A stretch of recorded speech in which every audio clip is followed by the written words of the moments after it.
दोस्तों, legal and legal में एक बार फिर से आपका स्वागत है। मेरठ बार एसोसिएशन के चुनाव को लेकर जो एक अंधेरा सा छाया हुआ था और मामला पूरी तरह से विवाद में उलझ गया था, बार काउंसिल ऑफ इंडिया के एक पॉजिटिव इंटरफेयर के बाद अब ये बादल छटते हुए नजर आ रहे हैं और उम्मीद है कि आने वाले एक दो दिन में जो गिनती रुक गई थी वोटों की, वो दोबारा से शुरू होने के बाद नतीजे आ जाएंगे। आज 14 जनवरी 2022 को बार काउंसिल ऑफ इंडिया की तरफ से एक पत्र प्राप्त हुआ जिसमें उन्होंने कहा कि पूरे मामले का हवाला दिया। मेरठ बार एसोसिएशन के चुनाव इस तिथि में संपन्न हुए, काउंटिंग चल रही थी। काउंटिंग के दौरान जो घटनाक्रम घटा, उसके बाद शिकायत मिली, उसका जिक्र किया। उसके बाद बार काउंसिल ऑफ इंडिया के पूर्व चेयरमैन श्री रोहताश कुमार अग्रवाल द्वारा बार काउंसिल ऑफ यूपी को अवगत कराया गया। बार काउंसिल ऑफ यूपी ने गिनती को, वोटों की काउंटिंग को स्टे करते हुए 3 सदस्यीय जांच कमेटी बनाकर मेरठ भेजी, जिसको ऑब्जर्वर कहा गया। उसने अपनी रिपोर्ट सबमिट की। यहाँ तक हवाला देते हुए आगे बात बढ़ती है। बार काउंसिल ऑफ इंडिया के चेयरमैन श्री मनन कुमार मिश्रा ने कहा है, चूंकि गिनती प्रोसेस में थी, काउंटिंग चल रही थी, चुनाव संपन्न हो चुका है, तो ऐसे में चुनाव को स्टे कराने का कोई कारण प्रतीत नहीं होता। उन्होंने अपने इस पत्रांत से, अपने इस लेटर से आदेश जारी किया है कि तुरंत इस काउंटिंग को आगे बढ़ाया जाए और गिनती के निर्णय के बाद, वोटों की काउंटिंग के बाद जो भी नतीजे आते हैं उसके आधार पर जीतने वाले सदस्यों को ऑफिस ज्वाइन कराया जाए। साथ ही उन्होंने यह भी कहा है कि बार काउंसिल ऑफ इंडिया की तरफ से जो 3 सदस्यीय जांच कमेटी नियुक्त की गई थी, जो अपना जांच कर रही है, वो अपनी जांच करती रहेगी। उसकी जांच पर कोई स्टे नहीं किया गया है, नहीं किया जा रहा है, ये इस लेटर में कहा गया है। बार काउंसिल ऑफ इंडिया के chairman, bar council of India के पत्र में यह भी लिखा गया है कि गिनती करने के बाद तमाम बैलेट्स पेपर को सील्ड करके सुरक्षित रखा जाए। यानी कि जांच जो चल रही है वो चलती रहेगी।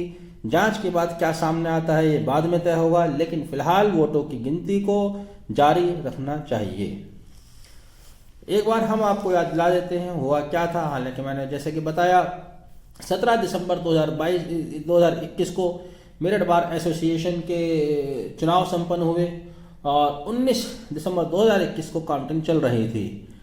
शाम के समय जब काउंटिंग 1600 की लिमिट को क्रॉस करके आगे बढ़ी, तब वहां पर कुछ सदस्यों ने हंगामा शुरू किया। कुछ वहां पर एक संशय की स्थिति पैदा हुई। हंगामा ज्यादा होते हुए देख एल्डर कमेटी और चुनाव समिति को वोटों की गिनती को रोकना पड़ा। तब इसमें हस्तक्षेप किया bar council of Uttar Pradesh ने। उन्होंने 3 सदस्यीय जांच कमेटी बनाकर ऑब्जर्वर कमेटी मेरठ भेजी। जांच कमेटी ने, अभी सुनने में ये भी आया था कि अपनी रिपोर्ट सबमिट की है, रीपोल के लिए उन्होंने कहा है। हालांकि वो रिपोर्ट अभी हमने नहीं पढ़ी, लेकिन ये बात मजबूत जराये से सामने आ रही थी कि उन्होंने अपना ऑब्जर्वेशन इस तरह का दिया है।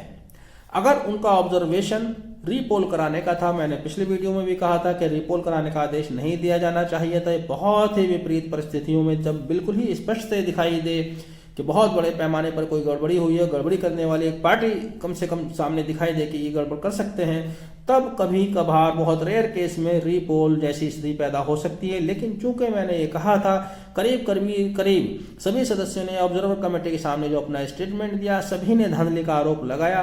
तो ऐसे में यह स्थापित करना मुश्किल है कि धांधली कौन कर रहा है और धांधली किसके लिए की जा रही है।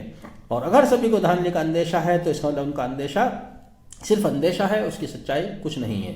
शायद उसी जैसा वेव यहाँ बार काउंसिल ऑफ इंडिया का आया है। बार काउंसिल ऑफ इंडिया के चेयरमैन श्री मनन कुमार मिश्रा द्वारा ये पत्र जो भेजा गया है, ये बिल्कुल पॉजिटिव अप्रोच दर्शाता है, जिसकी उम्मीद की जा सकती है किसी भी मशीनरी से, किसी भी ऊपर के ऑफिस से। वो उन्होंने उस तरह का कार्य किया है। उनके द्वारा ये दिशा निर्देश दिया जाना, या आदेश कहें, उन्होंने बाकायदा आदेश दिया है कि वोटों की जो गिनती चल रही थी उसको पूरा किया जाए, उसके आधार पर नतीजे डिक्लेयर किए जाएं, जो लोग जीतते हैं उनको ऑफिस चार्ज दिया जाए। बहरहाल जो स्थिति पैदा हुई थी वो किसी भी स्थिति में किसी भी बार के लिए खास तौर से विद्वान अधिवक्ताओं के लिए अच्छी नहीं थी। अब जो परिस्थितियां बनी हैं, अब जो स्थिति निकलकर सामने आई है, ये बिल्कुल एकदम पॉजिटिव है। हम और सभी अधिवक्ता मैं समझता हूँ इसका स्वागत करेंगे। कल 15 जनवरी को ना सही लेकिन 16 और 17 जनवरी में हम पूरी उम्मीद करते हैं कि वोटों की गिनती दोबारा से शुरू होगी और नतीजे जो भी होंगे वो सामने आ जाएंगे। वीडियो को आखिर तक देखने के लिए बहुत बहुत धन्यवाद। Thank you. Have a nice day.